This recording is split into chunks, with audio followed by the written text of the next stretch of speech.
Today, we're going to talk about gratitude, what it is, why it's so great for you, the benefits, and how to practice gratitude. So I looked up the definition of gratitude, and it's the conscious positive emotion one can express when feeling thankful for something, whether tangible or intangible. So I don't know if that's boring or not, but I'm going to talk about it more layperson's terms and how I practice it and how other people do, and why it makes me feel so good. And just, I talk a lot about gratitude lists because I've been exchanging gratitude lists with my friends. My friend Nancy and we've exchanged them for over a decade. And it's because our friend Cheryl, who passed away a long time ago, she used to write down every single night 5 things she was grateful for. Even when she had cancer and in the throes of it, she would write down things she was grateful for. So Nancy and I just started exchanging. I don't know how long it's been. I should ask her, but we started exchanging our lists with each other. And it's expanded to now there's groups of us and we exchange our lists every single day. And some people send them in the morning, some at night. And I interviewed somebody a couple of weeks ago who said you could set an intention at night of what you want to dream about or put your gratitude down.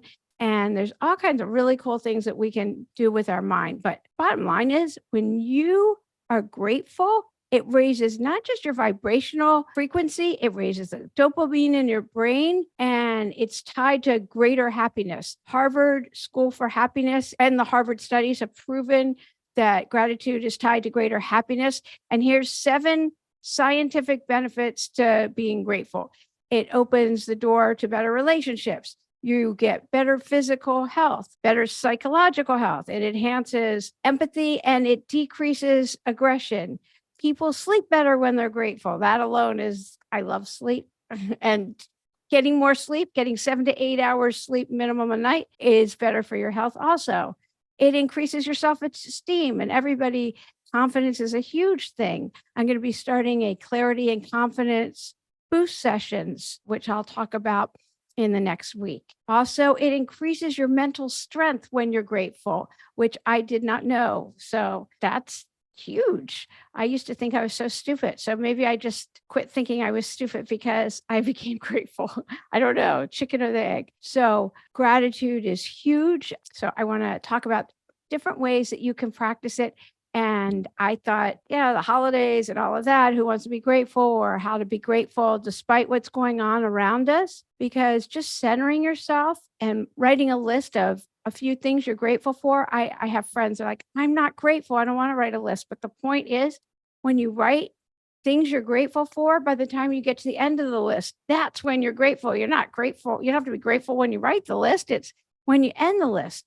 And it can be things like grateful for the ability to breathe in and out, grateful that I can stand up, or that I'm sitting here, or grateful that I can listen to this podcast or any podcast. It doesn't have to be this one, but grateful that I can listen to stories of hope of other people that have been through something similar or things worse, or to know that I've gotten through things. I'm grateful I've gotten to look at things you've gotten through in the past and know you can get through whatever you're going through now, be it a Thanksgiving dinner, or if you have no Thanksgiving dinner, that you can go and help people and serve them Thanksgiving dinner, because that'll make you feel better. That's always a feel-good experience when you help somebody else. Or that you can watch TV, whatever it is, that you've got electricity or a bed to sleep in. It can be things like that, a car to drive or public transportation. Making a list of different things, whatever they are in your life, that will raise your vibrational frequency right there and make you feel grateful. It just does. So making an intentional list. And then when you're writing the list, don't just write it by rote. Think about and feel into what you're writing.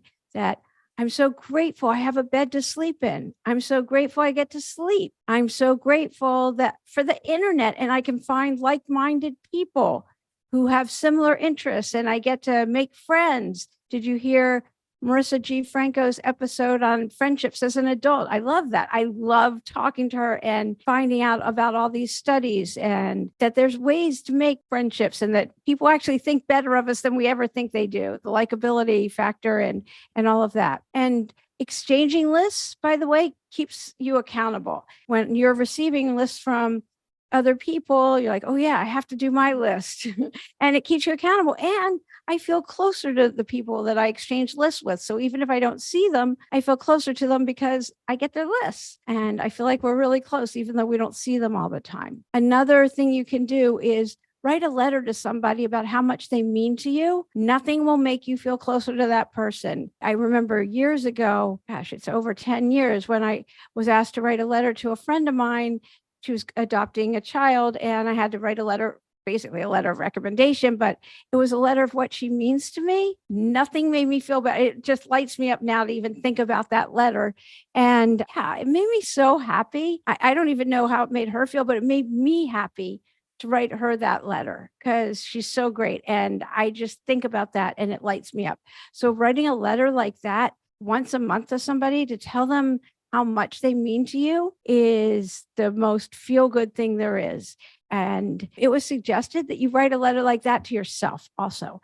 Write a letter to you about how great you are and keep that around for when you're not feeling so great, and remind yourself and think of how you would build your best friend up. Do that for yourself. So at the table, I know that when we drove carpool and I'd go to the different houses, the kids would get in. I go, what are you grateful for? My kids would be horrified. My mom. But there was one kid who would get in and go, my mom does that too. So it's good to start the gratitude practice earlier. And at Thanksgiving, we go around and say, what are you grateful for? My kids can't stand it. You know what? Gratitude practice is good. There's always something to be grateful for. I know somebody go in his backyard every day, raise his hands up and go, I love my life. I mean, to be grateful is fabulous. It feels good to be grateful. So gratitude practice has been shown to improve your well-being. Think of today as a day that I don't have a toothache. So isn't it great today? I don't have a toothache. So that's how he would think of every day, and a day to practice gratitude. Yeah, today I don't have a toothache. The other thing is being social is a muscle. I listened to Robert Waldinger. He's a Harvard professor and a Zen monk. He has a TED Talk. I just listened to his second TED Talk. It's private right now, I think. But anyway, it's on happiness. And they studied people at the end of life. And the most meaningful part of people's lives is the strength and warmth of relationships. That was the strength and warmth of relationships is the most meaningful thing that people look back on at the end of their life. So again, it's not, did I work harder or make money? It's always about the strength and warmth of relationships. So it's an exercise that we have to maintain and strengthen our relationships. So is there somebody that you wish you were talking to more? You can look through your phone and text them and say, hey, I miss you. It's an exercise muscle. It's a social muscle that social fitness, that friendships need attention. Then you can feel grateful that, oh, I text that person and just say, how are you? I'm thinking of you. I'd like to get together. Or just send I'm thinking of you, and whatever you want to say, use your own verbiage. But in order to have those kind of meaningful relationships, you have to take the initiative, make plans, make routines. I've been trying to go on walks with people, or at least make plans to do that, and put it on my calendar so that it's a non-negotiable. And I've only done a few, but they light me up. And I think, oh, I don't have time for this. But then I go and I do have time. It's what's important. It's what's really important. And he talked about getting comfortable talking to strangers, which is just so odd to me because I didn't grow up doing that. So it seems odd. My husband talks to everybody. He'll know everybody on a flight. I have a friend, Jennifer, her husband does the same thing. Like we were comparing notes about it, but I just sit there with my head in a book because I just didn't grow up that you do that. I grew up where you didn't know your neighbors, or I don't know. That was just how my parents raised us. So I'm trying to be a lot more open. I ask every day, I say, I'm so grateful and thankful I have an open heart and an open mind, because what do I know? It's not like I was raised the way I did things were right. It's just, I know nothing. I just try to keep that kind of an open mind. So I used to walk with my friend Lori. She'd say hi to everyone, and I was so horrified. And I thought, well, isn't that interesting? Look at my reaction, which is a benefit of meditation, by the way, that I just kind of notice. I don't judge myself. I go, oh, isn't that interesting? Because I grew up where you didn't do that. And I thought, oh, maybe that's how people from St. Louis are, because that's where she was from. But maybe that's just how Lori is.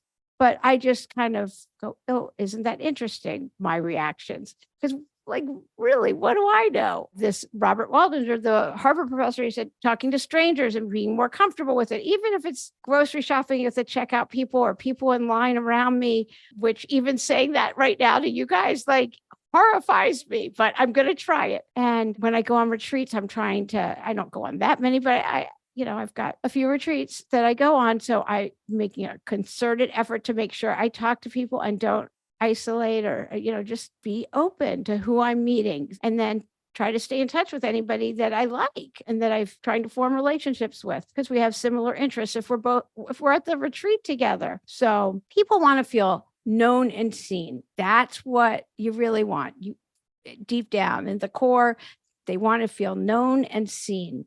And in order to do that, you have to have relationships with people. You have to be vulnerable. And when you have that, that's where gratitude comes about. But you have to actually acknowledge, oh, I really enjoy this. I feel like this person knows me and I can be myself and my authentic self. So finding those kinds of people mean you have to get out and meet people and see them and be your authentic self. And then you feel grateful. And to do that means to actively connect with others. And it's kind of, sometimes it takes a leap. Yeah, I got to take that leap of faith and step out of your comfort zone. At least I do. Sometimes I'm like, oh, yeah, I can do this. It's no big deal. And sometimes, I think I'm a very social person. And then here I am out in some situation and I'm not that social. Just depends. As long as I stay out of my head, for me, then it helps. Also, doing my daily gratitude practice, being somebody who meditates and just I don't judge myself. I just say, oh, that's interesting, and notice it and keep going. Just taking the next right action, just take a step forward and keep going with my life, just like you do. And staying grateful. I'm grateful for my friends. I'm grateful for my family.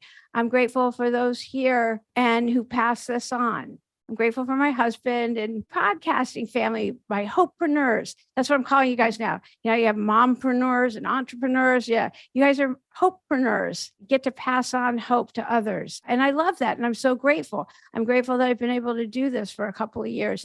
And you get the hope. You can get through this. I was taught the only thing I can compare myself to is where I've come from, look back and go, oh, I got through, like I said a few minutes ago, I got through this before, so I can keep getting through whatever I'm going through. And like, there's no finish line here. We get to enjoy what we're going through. So whatever it is that you really want to do, enjoy the process. And when you get to some milestone, no matter how small, celebrate yourself. You did it. To not enjoy even the smallest moments is a waste. Like, so many people don't celebrate. You want to celebrate what you can do. So do that. My friend manifested a ranch. Like, it's so incredible. She's had so many health issues, and she has a ranch with rescue animals that heal and help people less fortunate, and her health issues went away. It's so incredible. And we all celebrated her last weekend. I got to lead a meditation there, and it was amazing watching her take that in. And she celebrated all of us too. It's a mutual thing. What you could feel the gratitude. And that's what we do when you're around people that celebrate you and lift you up. You get to lift them up as well. So find your peeps, find those people that celebrate you and lift you up.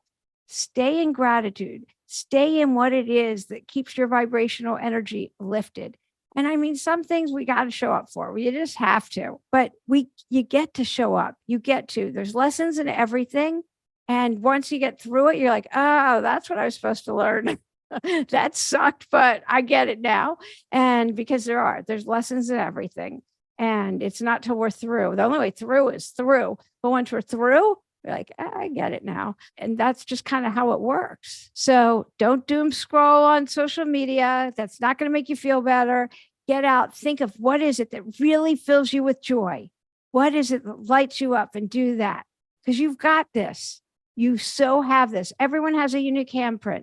There's something you can do that no one else can do. You weren't given that gift for no reason. Like, if you've got that, if this dream or something that you want to do that lights you up, do it. that wasn't put in your being, in your DNA for no reason. Go and give that gift to the world, no matter what it is, because no one can do it the way you can. And let your gratitude be known. Don't hold it in. Share your gratitude, or at least write yourself a gratitude letter. Do something to share the gratitude, because if nothing else, it's going to raise your vibrational frequency, make you happier, healthier, and that whole list of scientifically proven benefits. It'll make you sleep better, healthier, happier, and enhance empathy. Your self-esteem is going to go up. Your mental strength is even better. I like that one a lot. Anyway, I'm so grateful for all of you that are listening.